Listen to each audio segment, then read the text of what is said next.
Thank you very much, and good morning, friends and neighbors.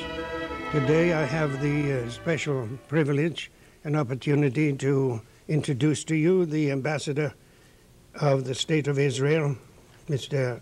Shmuel Siso, who is also the Consul General of Israel. And I think we are very fortunate that you're here in Hartford, and you bring to us greetings from the State of Israel.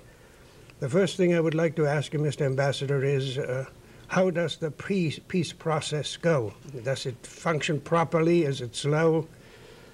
Although it looks like it's stalled now, but the progress have been made recently, and we have to look at things into perspective.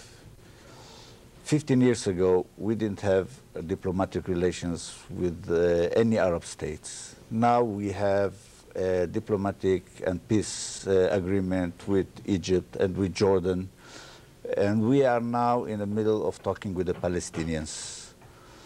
And now 90% of the Palestinian popularity is living under their own self-rule. Now we are reaching the point of the hard core of the issues, and it's tough negotiations, but I hope that we'll have a progress and will end with the final agreement which give us peace and security for the people of Israel. Now, in addition to that, you might address yourself to the thought, how much will the Arabs benefit if there is real peace? I don't mean throwing stones or shooting people, but if they really sit down and want to live in harmony with the Jewish people, how would they benefit? Now, most of the countries in our region spend maybe half of their budget to security and to defense and to buy missiles and arms. And we hope that if we have peace with our neighbors, and most of its states are deserts and undeployed, we hope to bring a new era to this region, to flourish this region, and to have peace and prosperity for the Middle East. In which way, educationally, do the Arabs benefit? In reality, there was at one time great illiteracy. All that has practically disappeared because you have provided schools, universities, and educational possibilities for the whole population. Yes, even in the what we call today West Bank and the Gaza Strip, we built a new university that won't existed before 1967. And now, when they are under their own self-rule, they can rule themselves. We hope that they can build their society, their economics, and right now we are working of building a new industry zone near the Gaza Strip, in the border between Israel and the Gaza Strip, which will supply 50,000 jobs to Arab people in the Gaza Strip. We talk so much about defensible borders. What do you mean by that? That Israel should be able to defend itself? We have to understand the distance between the Jordan River and the Mediterranean coast is 50 miles. If we have a peace settlement and peace agreement with the Palestinians, the distance between the coast and our border with the Palestinians will be 10 miles. 10 miles, it's not a Katyusha, it's a rifle range. And it could be very dangerous to our population there. And therefore we have to be sure that no rockets, no bullets, and no bombs will be sent from that place to Israel. And that's our main concern about how to be sure that the next generation won't be in danger. 50 years ago, when David Ben-Gurion proclaimed, this is the state of Israel for the Jewish people, how were you able, you as an ambassador, you come here to the United States to represent your country, explain to us, how was it possible for the tiny state of Israel, with about 500,000 people population, in 50 years to build the most progressive state in the Near East? And this is, as a matter of fact, sometimes you might think it's a miracle. It's a miracle that people worked hard for to achieve. But from 500,000 Jews, now we have more than 5 million Jews in Israel, from all over the world. Just in the recent 10 years, we have newcomers from Russia, almost 1 million. We have newcomers from Ethiopia. We have newcomers from Morocco, from North Africa, from North America. To build these newcomers, to build it into one nation, like to renew the nation, and to have a very successful and progressing economy and society, and to still have Israel at the center of the life of all the Jews all over the world. Every Jew must know that when he is in danger, Israel is there for him. This is the main achievements of the State of Israel, and I think we have to look back very proudly and look to the future in hope, and I'm sure that the next 50 years will be with more achievements and be more proud for us. If for some reason or other your neighbor, Iraq, should get a crazy idea, want to send missiles to the State of Israel, in which way are you prepared to answer back? Israel is prepared for any case, and Israel is a dependent country, and I hope and I'm sure that the Iraqi president won't make the second mistake. And because Israel is ready for any case, we consulted with our friends, with the American friends, but Israel, as I said, Israel is prepared, and it's right for the self-defense. It will act, and if something happened. I have seen in the news report, now also pictures, that you are distributing already gas masks. Are you really... Are you afraid that this might be necessary? As I said before, we have to be ready and to be prepared for any case. Gas masks were distributed since the Gulf War in '91. Now it's more awareness of the problem, and people are more aware and more concerned about this and come to change, to have new ones. We have a new popularity in population in Israel, and I hope in a couple of days all this issue will be a past issue. You know, I flew El Al. I will fly only El Al. I was amazed about the security. No, really, it's a fantastic way in which you make sure that nothing ill-fated happens, and the world realizes that Israel is very serious about its security. So I think you have a little button about the State of Israel, do you? And I would be very happy to wear it. As I said before, we are celebrating now our 50th anniversary of the State of Israel, 50 years of achievements, and we have a lot to celebrate now, and I pledge you and to celebrate with us the 50th anniversary, and this is our official pin of the 50th anniversary, and I'm proud to have you this pin. I am proud to wear it. You know, Mr. Ambassador, where were you born, and how did you wind up to become the ambassador? You know, to me, these are miraculous things that happen to people, and here out of nothing. I think my biography maybe represent or symbolize Israel. I was born in 1951 in Morocco. My parents came from Morocco. I came to Israel in 1956. I graduated the Hebrew University of Jerusalem. I was a lawyer before, and the last 9 years I was a mayor of an absorption city, in a beautiful city near Haifa on the Haifa Bay. And by the way, this city also symbolized Israel. It increased in the last 9 years from 30,000 to almost 60,000 people. Remarkable. Thank you. Yes, it's a remarkable place. Anyhow, when I go to Haifa, I go up to Har Carmel, and I see history of back going to the prophet Eliyahu Bahar Carmel. And it seems to me that every piece of land that you people in Israel touched, out of stones, they came flowers. Why is it that people don't understand that the Jewish people are so attached to this land we call Israel? Israel is our land and our desire for 3,000 years.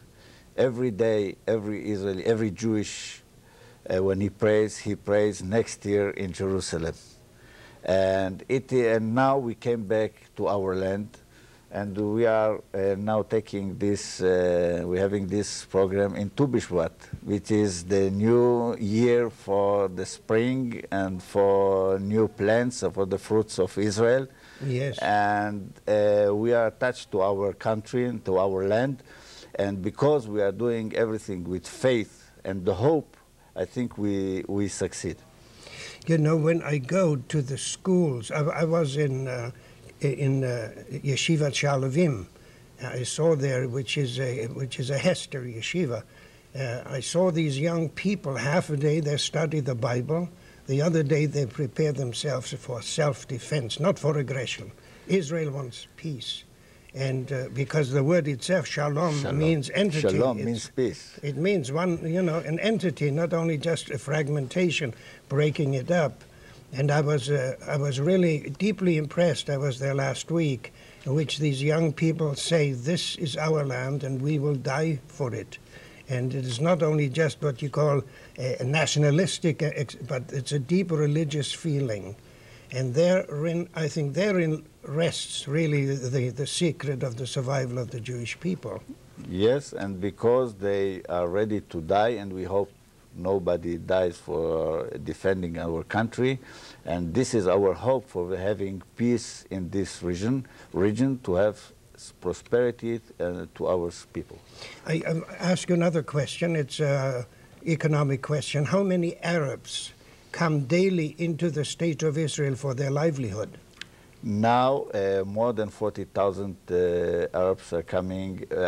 You mean Arabs from the Palestinian authorities? More than 40,000 people are coming to Israel to have jobs and to work in Israel.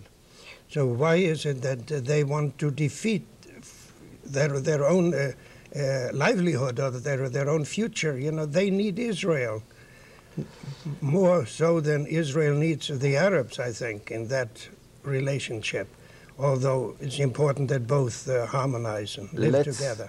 Let's hope that this rhetoric of hatred, of destruction of Israel and so on will disappear, and we'll start to build a new relations, as you said, before, for our mutual benefit, yes, for the prosperity to this region, for both nations, for us to live in peace and to build our nation, the revival nation for prosperity. And we want, like as you know, every Jew to be in Israel. Absolutely. And we have to keep Israel strong and attractive to every Jew that wants to come to Israel, to come and to find it there, its home. All these religious organizations and groups, and they all have their mosques and their churches and their holy places, and you have really secured a place for all these people, and you never gave them any difficulties. Exactly. Is that in the best interest of Israel to help all these religious organizations? Yes, Israel is a democratic country, the only democracy in this region, and we have freedom of worship for all religions that exist, all the monotheist religion. And I can maybe tell you something that surprised you. Yes. Like in Jerusalem, yes, since 1967 to now, we built more than 10 new mosques in Jerusalem. Oh, that's wonderful. more churches in Jerusalem. Wonderful. And from 1948 to 1967, none of it were built, which means all the people in all the religion enjoying free access and freedom of worship in this region. Now, a question, which shouldn't be a question, how come then when you want to go in Hebron, the Morat HaMachpelah, in the of Abraham and Isaac last burial place, that sometimes they give us, the Israelis or the Jews, they come only certain days. Why is there tension? Why isn't there more understanding from among the Arabs? What are they afraid of? Me'arat HaMachpelah, the tombs of our patriarchs, is sacred to us and to other Arabs. And for having an understanding and to try to build, as I said before, new atmosphere of understanding, and we decided, the Israeli government decided a long time ago to share it and to have access to both sides, to the Arabs and to the Jewish people. And this should be an example of the way we should live together. That is fine. What do you find most interesting and intriguing in your new profession as an ambassador representing the State of Israel here in the United States? Well, what is it that really intrigues you more than anything else? I think there is much care for Israel. And even when I see now, we didn't talk about the pluralism issue. You see a vital debate on issues in Israel and about Israel, peace process, and everyone, as we Jews, know how to do it, to have a debate, vital debate and energetic debate, and it's good because it shows how much the American Jews do care about Israel, as long as it exists, and I hope it will increase now in the 50th anniversary of Israel. I am encouraged and I am satisfied. You see, I call the land of Israel the Holy Land. This is the way This is the Holy Land. It is the Holy Land, and we cannot defile it in any way. So I would like to see, and I'm sure you do, and so does the government, that all the forces in Israel, which are divided almost 50-50 between the people who are the secularists and the others who are the devoted to the Holy Scripture, that they should really listen to each other and not fight each other. You know, a country divided within itself, Abraham Lincoln once said, cannot stand, and the same goes for Israel. There has to be a unification, at least respect for each other. We are divided, but only in opinions. When it comes to a real target, to a real thing, we are united and will stay united because we are one nation, and our strength is our unity. And I think everyone understands it, and it will stay the same way. What is the most interesting thing that you experienced so far in the United States? Everything. Every day I learn something new, interesting, and it's a wonderful country, and people here accept me with a warm hospitality, and I'm grateful for it, and I hope it will stay the same way. You might shed perhaps a little bit light. The King of Morocco is very friendly towards the State of Israel. Why do you think he has always been so benefactory? This is his heritage. His father used to be the same way, and we all know that he was one of the people who encouraged both sides to go towards the peace process, and his father and him are having good relations with the Jews in general, and we respect him for this. As official representative of the State of Israel, do you meet with the other representatives of Arab countries? Yes, I have met some of them, and even one Jordanian representative was in my home, and I hope to develop our relations, and that's what we have to look for peace. Yes. Why do you think the Jordanians understand better than many others their benefit to live at peace with Israel? We really don't have many issues to argue about. And King Hussein, and it's also his heritage, you know, his grandfather, Prince Abdullah, was also very positive toward the Jewish state. And I think that the relations that we are building now with Jordanian should be and must be an example for any other Arab nation, that peace will be the benefit for our mutual benefit. As you are here in Hartford, the Hartford area, what is your curriculum? What are you doing today or tomorrow? Today I'm going to meet your governor, and I know he's a very good friend of the Jewish community and the Jewish state and Israel.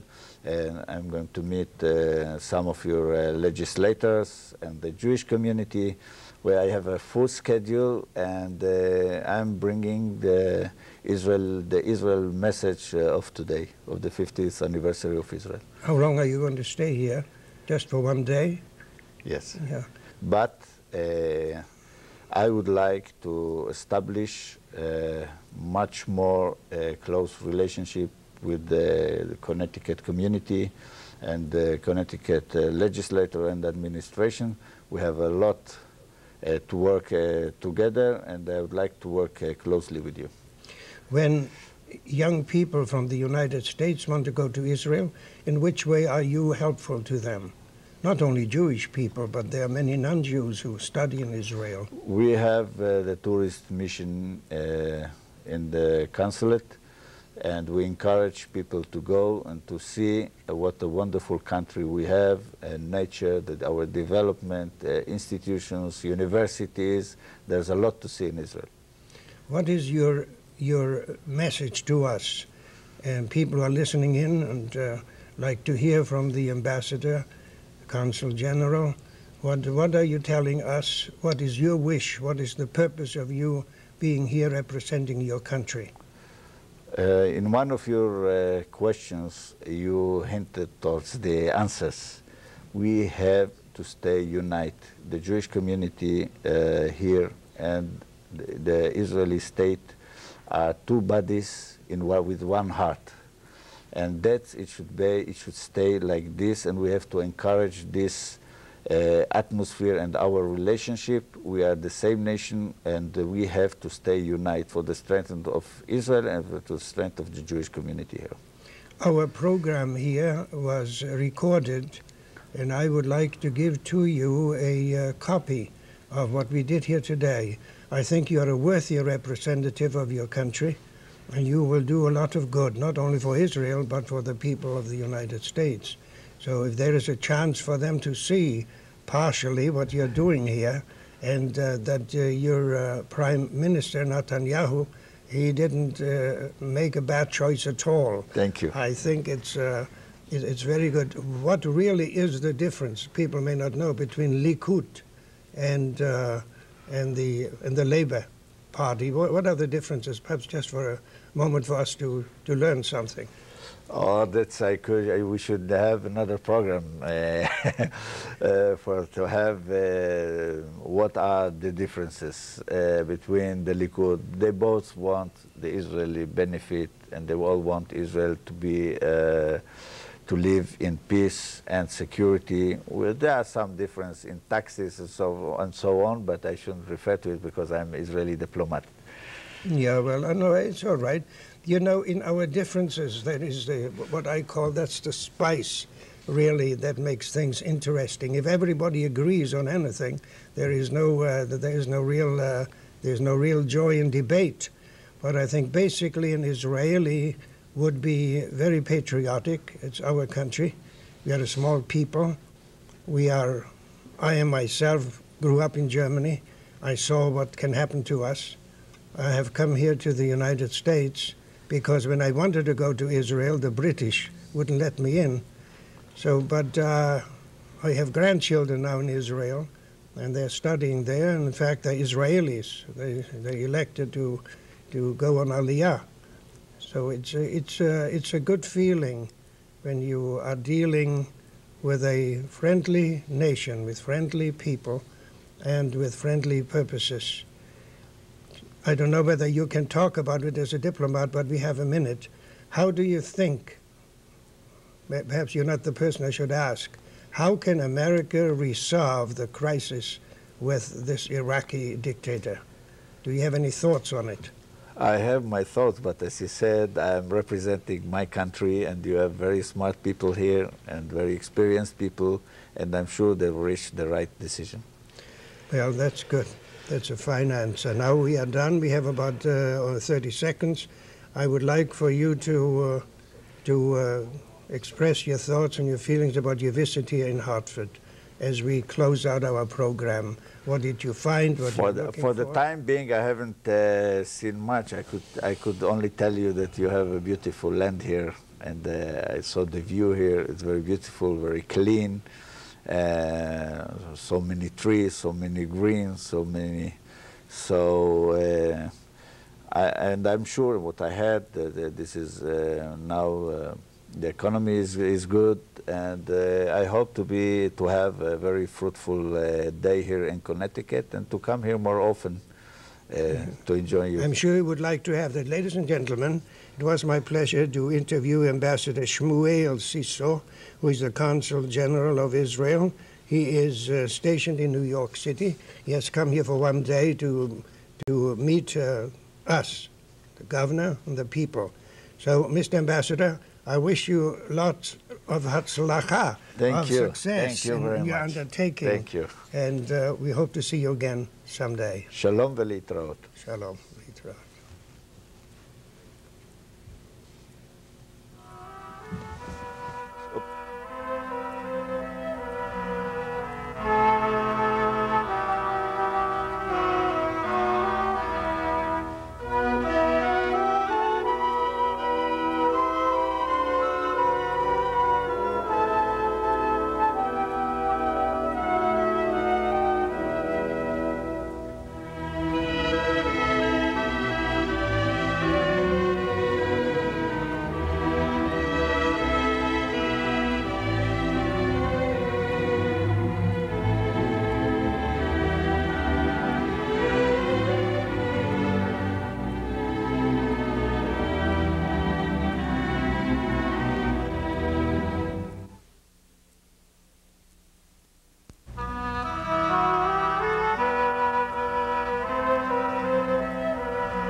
An incredible sight, Doug. Take care, take shelter. You, Alex Rubin, Joe Petrolito, a good job out there, and I'll tell all your prospective wives, girlfriends, whatever, get that chicken soup on. Those guys are going to need it. Joanne Nesty was lucky she got on a flight out of here while Bradley was still open last night. She's in Washington, D.C., where she interviewed President Clinton today.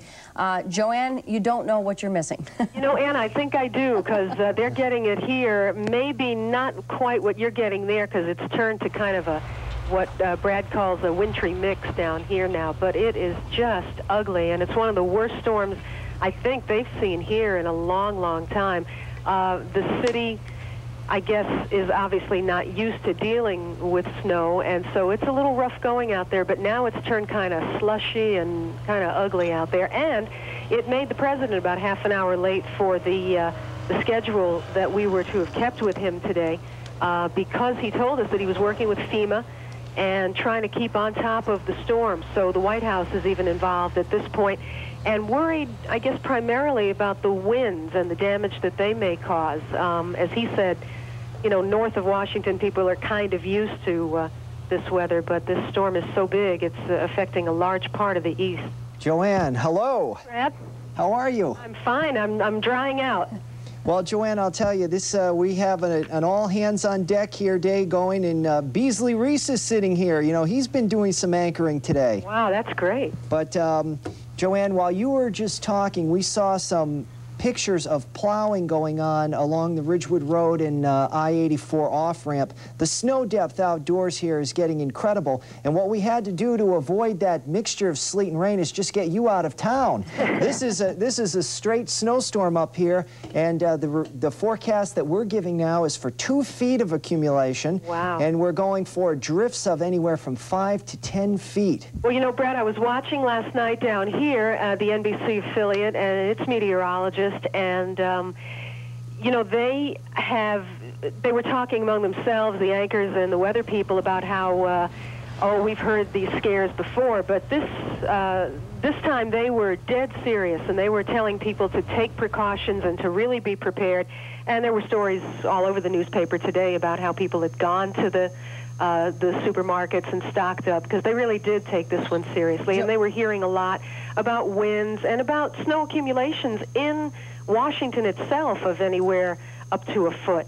I have a feeling that it may not be that much now. It's really become very, very wet and very slushy. So if there are 6 to 8 inches out there, it's really being packed down, and it's turning very into that sloppy stuff that we don't like up there. But Joanne, I think they were bracing for something, and I think they were talking blizzard, you know, certainly even to the west of here, the mountainous areas, and I think they were talking about a very, very bad snowfall, a significant snowfall, I should say.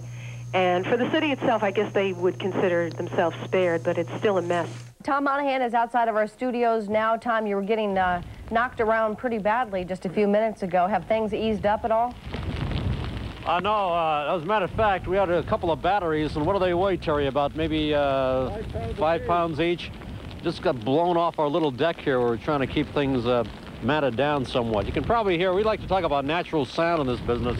Maybe you can hear this pelting kind of snow banging off the jacket. That's what we're getting. We're getting a hard, driving, pelting type snow at the present time.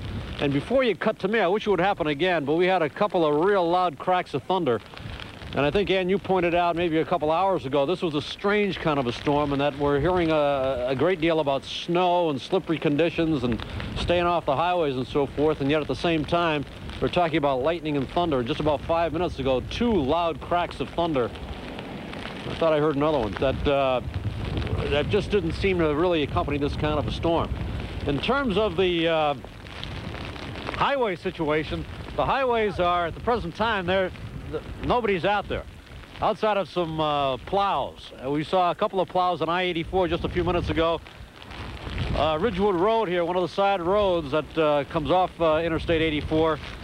We had a couple of plows here just a short time ago, but the roads are not in terribly bad shape. I mean, they're in bad shape. You don't want to be out there driving around, spinning around, but they are somewhat passable. So if there was some kind of an emergency situation and you had to be outside, I guess if you had the right tires and four-wheel drive, or at least front-wheel drive, you'd be able to do it all right.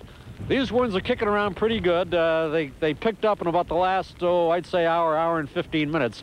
And I would estimate right now they're probably about 40 to 45 miles an hour.